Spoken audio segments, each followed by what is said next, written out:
Hello everyone, and welcome to episode 3 of our DCS A-18C video series.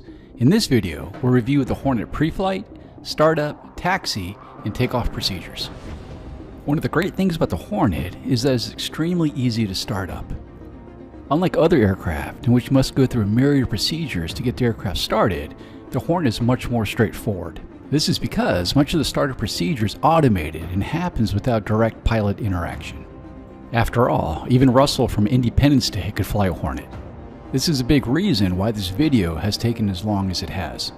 In order to create an authentic video with no negative training, we first had to carefully model many of the Hornet's underlying systems, like the engines, the air turbine starter or ATS, the airframe mounted accessory drive or AMAD, the auxiliary power unit or APU, fuel, electrical, hydraulic, flight control systems or FCS, the caution and advisory system, the ground proximity warning system, lighting, the built-in tester bit, the integrated fuel and engine indicator or IFE, the fire test system, the bleed air system, the inertial navigation system or INS, and even the seat functions. We first had to build a solid foundation from which the other systems will be built upon. Whereas it would have been easy and fast to simply script many of these systems, we believe it's vital to reproduce all these subsystems to create the most authentic simulation possible. We'll now jump into a Hornet parked on the ramp and get started. The first thing we'll do is a pre-flight checklist, and we'll do this in a left to right sweep around the cockpit. Left all circuit breakers are in. The mission computer and hydraulic isolation switches are set to normal. Oxygen is off, antennas to auto both, volume knobs as we desire, the FCS gain switch is to normal, fuel dump is off, external wing tanks to norm, refueling probe is retracted, throttles are back and off, and we can set our external lights as we desire, make sure the strobe is on, gen tie is guarded, parking brake is on, selective jettison is safe, flaps to fold down, anti-skid off and lights off. Landing gear handles down, canopy jettison is forward. Master armed is safe. Fire lights are both out. And the left and right DDIs, the HUD and the MPCD are all off. ADF is off. Attitude to auto. ECMs to off. Dispensers to off. IR cool to normal. Spin recovery is guarded, standby attitude indicator is caged, radar altimeter is off, hook is up, wing fold is matching the wings, AV cool switch to norm, left and right generators to normal, and the battery is off, ECS to auto, temperature to about 10 o'clock, cabin pressure to normal, pitot heat to auto, engine anti-ice to off, and bleed air to normal. And we can go ahead and set our internal lights, make sure our defog is about midway, all of our sensors are off, and our right wall circuit breakers are all in. And that's a quick look at doing the pre-flight. Now, generally you really don't have to do that when you're playing the game, but we just wanted to give you a little idea of what pilots go through on a day-to-day basis. So the next step is getting the electrical systems up and running. Now on the left side here we have the external electrical power panel, but you really wouldn't use this unless you're doing some ground checks. Normally, almost always, you'd be using the battery button here, and the battery button has 3 positions: on, off, and override. And when you place it to the override position, it's just checking the emergency battery, and it should be about 23.5 volts, and you get the indication of battery switch on. But when you start a Hornet, you'll be using it in the on position and be using both utility and the emergency battery. Both, again, should be looking at about 23.5 volts. And the battery itself will power the canopy, as well as getting the APU started and ignite the igniters during the engine start sequence. Now moving to the left side, we have our brake pressure, which is about 3,000 psi, which is all good. And now we'll take a look at the fire test system. There's 2 circuits, A and B, and when you run either, it will close the bleed air shutoff valves. You'll hear the audio warnings, and you'll see the lights on the instrument panel. So let's go ahead and do fire test A first. Engine fire left. Engine fire left. Engine fire right. Engine fire right. APU fire. APU fire. Bleed air left. Bleed air left. Bleed air right. Bleed air right. So that's done. It actually takes about 7 seconds to rewind the tape for the next one, but a quick way around that is to just recycle the battery. So we'll do that. So we'll battery off, battery on. And now we'll test the next circuit. Engine fire left. Engine fire left. Engine fire right. Engine fire right. APU fire. APU fire. Bleed air left. Bleed air left. Bleed air right. Bleed air right. Okay, so now we can go ahead and just release the switch, and we're all done with that part. The next part is the APU, or the auxiliary power unit. And the APU is a self-contained small gas turbine engine in the aircraft that will power the ATS, the air turbine starter, as well as giving some supplementary power to the ECS system. And the APU switch is located down here. And once both engines are up and running, about a minute after that, it will shut down automatically. And once you do start it and it's up to full cycle, the green ready light will come on. So let's go ahead and put the APU on.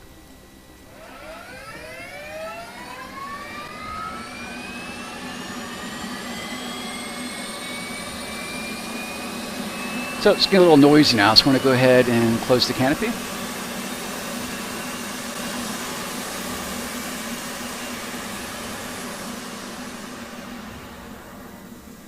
Okay, that's better. So the next step now is actually to start the right engine. And you can actually start either the left or the right engine first, but the right engine will give you normal hydraulic power to the brakes, so it's usually a good idea to start the right one first. And when you do start the right engine, what will happen is the APU will start the ATS, and the ATS in turn will start the right AMAD. And the right AMAD will then use the crankshaft to get the right engine up and running. And then at about RPM of 20% on the right engine, we'll move the right throttle forward. And at that point, it'll introduce fuel into the combustion chamber, as well as the batteries will start the igniters, and then we'll get full engine start at that point. So let's try that.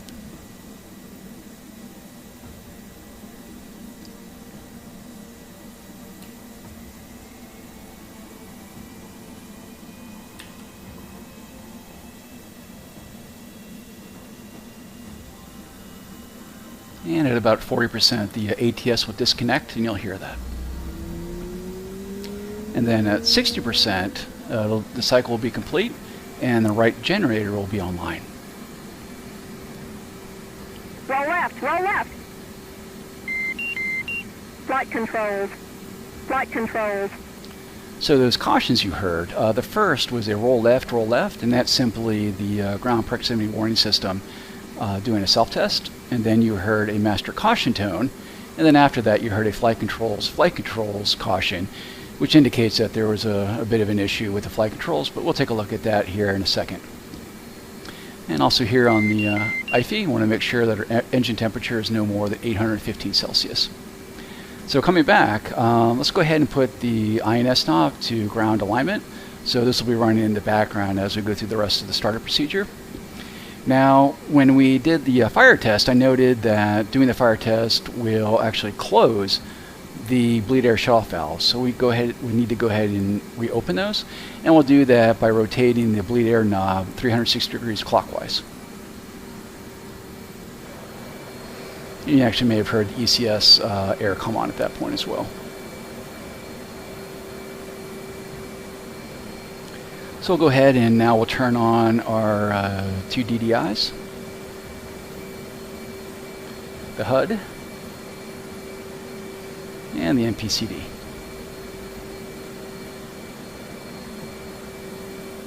And we can adjust the brightness on these.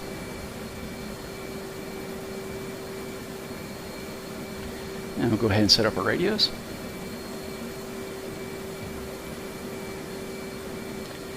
And we'll go ahead and uncage our standby indicator.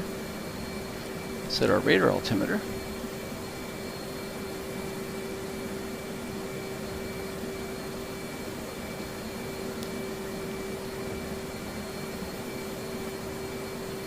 Radar altimeter on.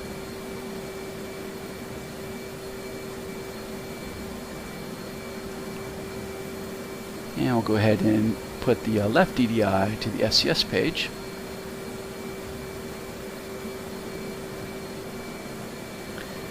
Now at this point we'll go ahead and start the next engine. So just as we did before, left engine crank, wait for 20%.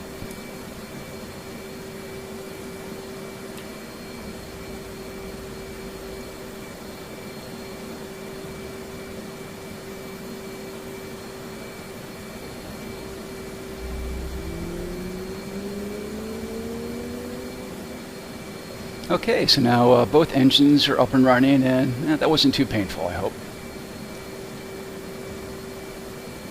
So let's go ahead and turn on our oxygen. Put our radar to operate.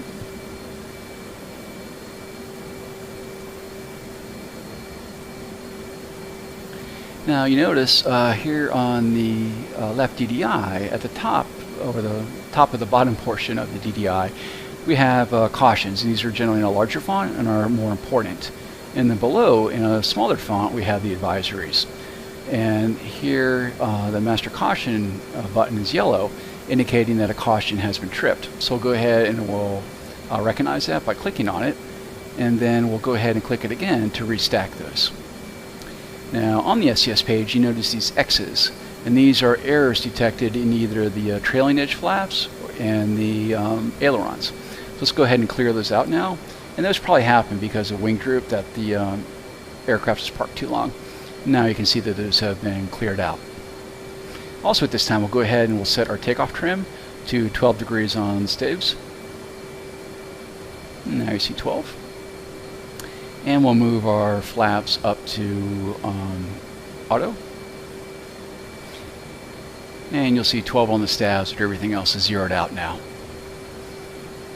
And what we can do now is we can actually, particularly during a winter day, nice and cold, we could run an exerciser. And we do this by holding down the SCS reset button and moving the SCS bit switch up. And now we see the control surfaces articulating. And we can also see that here on the SCS page.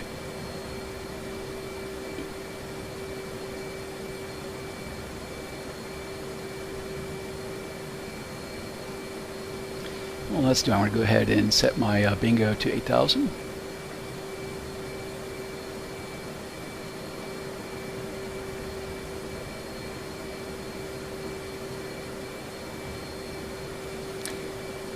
Let's go ahead and check our controls. So we're going to go 24 back, 3 forward, 25 to the left, 25 to the right,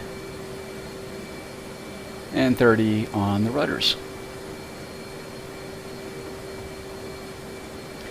I'm going to go ahead and set up my TACAN now. So transmit receive. It's on. Clear, and we're at 44 X-ray. And now we have good indication there. And also I'll set up my course for the runway. And that will be, I believe it's 880.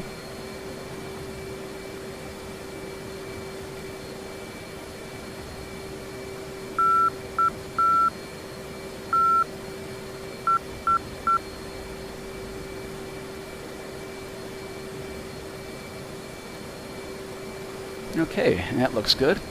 And also I'll go ahead and set up my Zulu time on the HUD.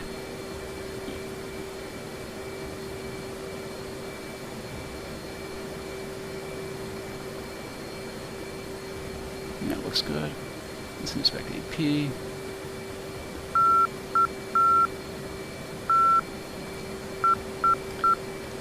And I'm going to go ahead and release my parking brake. Anti-skid to on.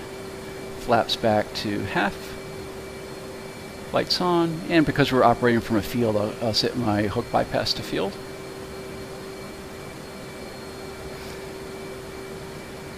And now I'll go ahead and put my INS to nav and do a last check around the cockpit.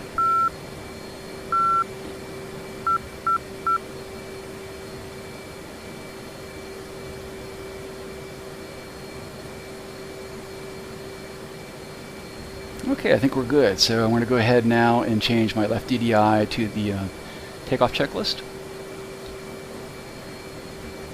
and my right to the SCS page.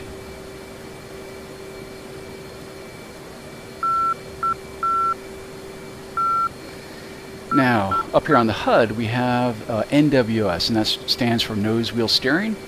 And this will allow our rudder pedals to control the nose wheel. And if you hold down the nose wheel steering button, you go to nose wheel steering high, and this will give you a tighter turn radius, and very useful when you're on the carrier. So I'll go ahead and start pushing our throttles forward.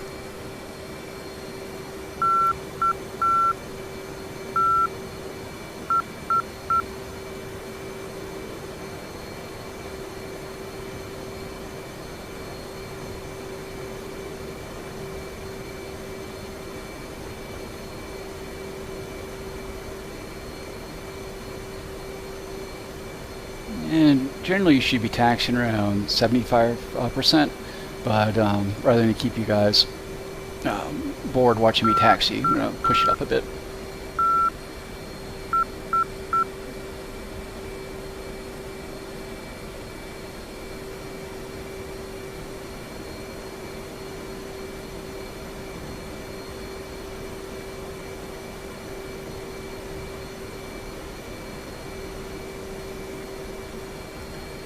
And we'll use the toe brakes to brake prior to hitting the threshold.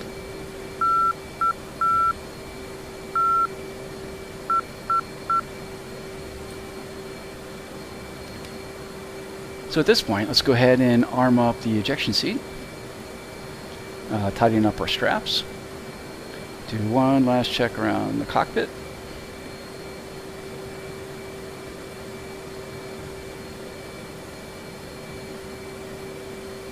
Okay, let's go ahead and take the runway.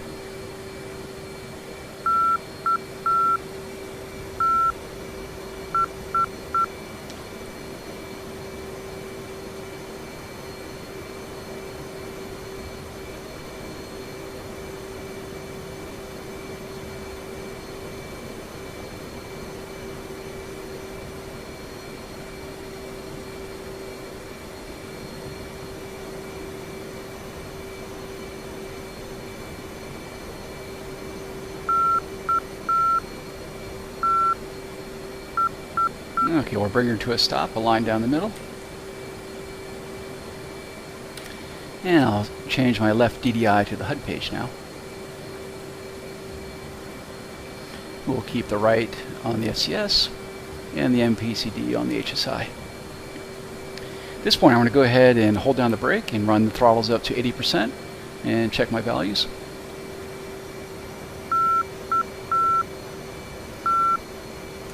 Go ahead, wipe the controls. EGT looks good. So I'm going to go ahead and release the brake and full burner. Now the Hornet center of gravity is pretty far forward, so she really does not want to rotate. But you want to rotate to about 7 degrees. Let her fly off. Gear up. Pull up, pull up. Pull up, pull up. And flaps up. And generally you want to make sure you have your gear up prior to 240 knots.